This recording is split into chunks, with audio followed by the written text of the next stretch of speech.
Hello class, I'm Deshaun Malone, and today I'll be talking about the takeaways from Professor Smith's videos. The videos really were great takeaways that I found. The first one that I really think that was very important was the time management aspect. As times management in Directive 3, he speaks on you need good habits about time management because time management is a big part of life. Like for a good example, if you have to get to work at 5:30 and work is 20 minutes away and you leave the house at 5:20 after doing something, you're not going to get there on time. You're not going to do what you need to do, and you're going to be late. And being late never is not a good habit, and it's really bad to have that in the future, especially when you have kids and everything. You always want to have good habits display and just having time, like make sure you have your work done, having enough time to do your work, practicing like doing stuff early instead of cramming late. Like for a test, you never want to cram late. It's good for some people to cram, but you mainly cram to remind yourself everything you need to do, like when you study the day before, when you have the time to. Really just taking advantage of what time you have. And in Directive 4, he talks about leading a room, like your introduction when you walk into a room for a speech. Like how he spoke on how a lady in his class years ago came in with a bunch of a bowl or came with some spaghetti, just threw it at the wall just because she wanted to, and said it's gonna be there till she's done speaking, and it stayed up there. But the point of her throwing the spaghetti was to just attract the audience, get the audience to see what she did. And the spaghetti and her throwing the spaghetti was like a big just whoa for the audience, just like get the emotion out of them, just to be like, oh, might be interesting, like what is she doing? And sometimes even if a speech is boring, like that introduction could get someone like intact to what you're talking about.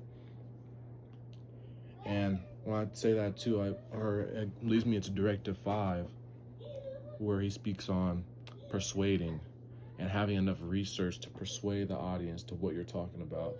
Because like the watch story he had, he could have just went off on the owners and everything like he was gonna do, just dig into them, but like they weren't gonna respond. They just saw a normal hate talking about, oh, it's not working, this and that, you're a terrible company. He put the main thing of the brand of the watch, put that at the top of his writing, just to make sure they see what he's talking about, and then explain his problem. Persuading is a good way. Is like starting out with something to lead to what you're talking about. Because like he could have just been talking bad about them and everything, but eventually led to what he wanted to display to the brand. And that leads me also into Directive 6, commanding the room and doing what you want during your presentation.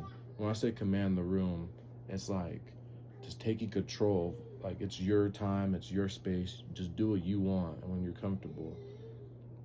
Like if you could just walk in the room, you don't have to say anything. You could just stand there, just take advantage of kind of like free will. It's like your speech.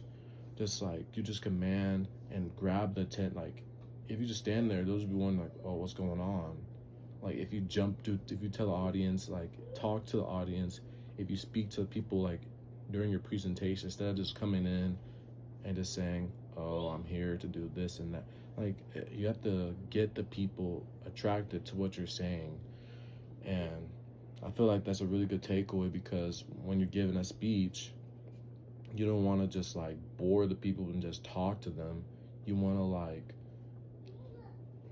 to do little things to get attention from those listening to you.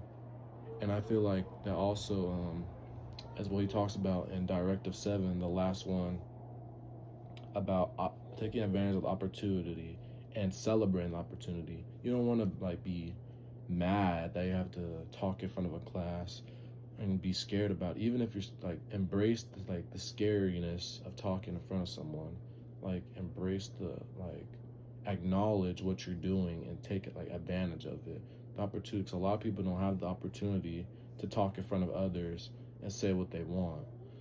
You use it as your chance to go in front of the class and explain what you're talking about, what it is you're doing, so others could maybe be like, oh, that was really nice what he did, what he was talking about. That was really cool. And I feel like a lot of people need to start celebrating what they're talking about.